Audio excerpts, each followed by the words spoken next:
My name is Mary Claire Coleman again, and this is discussion two's video reflection. So this week we discussed the procedures used for assessing those speech and sound disorders, how we use those in our school, and then also the roadblocks that may come as they're everywhere as educators, but specifically here during those assessments.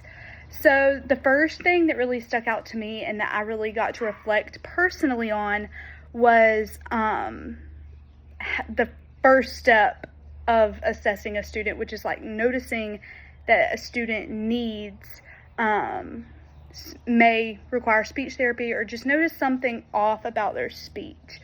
I had an experience in my own classroom 2 years ago, my very first year of teaching. A little boy had a really significant stutter. He almost couldn't get out a sentence without stuttering over just all of the words.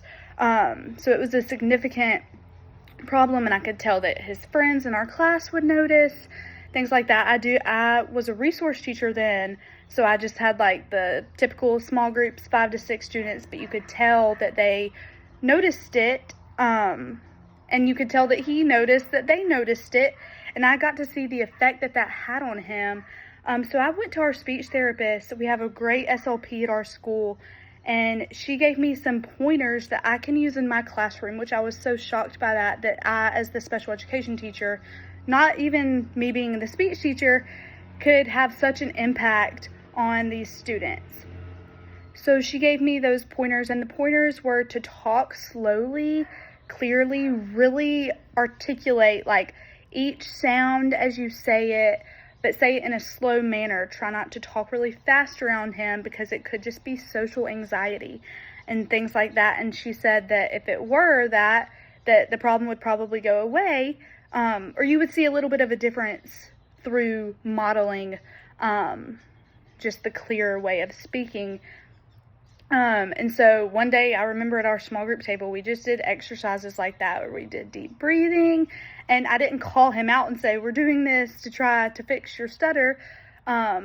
We just talked and like modeled slow. It was kind of like a social skills lesson that we were doing, just modeling the clear way to speak to somebody and things like that. So I was so surprised that there are things that I can do in my classroom every day just to model that for students. And then obviously, if there's other situations, not just a stutter, but things like articulation errors and other issues, I just feel really comfortable going to our speech therapist and her giving me pointers.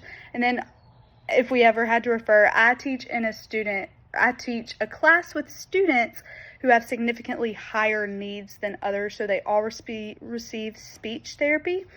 But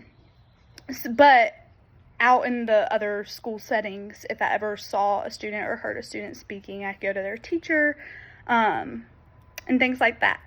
But the next part was about the assessments that we use in our school. So I mentioned the Goldman-Fristow test of articulation, and then the oral peripheral exam. That one was probably the most intriguing to me, just like the whole assessment process of that is really just the speech therapist watching the tongue placement and things like that. There's so much that goes into speech and that could be playing a role in a speech or language disorder.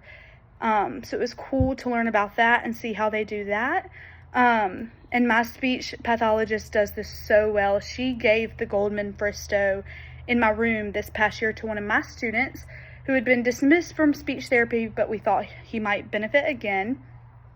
And I remember thinking the testing session or the assessment, it was not anything fancy, but she got such good data from it, and we got such good information, and we're able to make decisions for that student based on that. So it's a super efficient, super effective assessments that we've seen. And then as far as roadblocks go, those are everywhere, especially in education, I feel like.